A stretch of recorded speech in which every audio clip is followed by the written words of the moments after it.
दोस्तों आप लोग देख रहे हैं प्रो वाइंस 1 मिलियन। तो फिर से एक बार स्वागत है प्रो वाइंस में। तो आप लोग को बता दें कि अपने हिट मशीन को धमाकेदार गाने के बारे में, जो कि लास्ट तक जरूर वीडियो में बने रहिए। जो कि देखिए अपने हिट मशीन का गाना सुनना पसंद करते हैं तो चलिए शुरुआत करते हैं।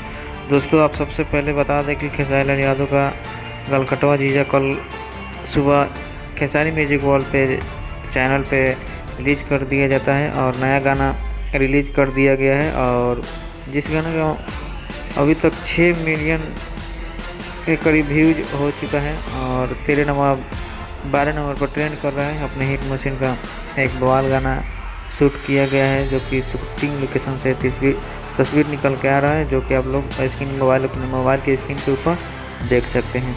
जी हाँ दोस्तों, आज सुबह 7 बजे सारेगामा भोजपुरी पर दिव्या लहार प्रमोद प्रेमी का गाना रिलीज होने वाला है।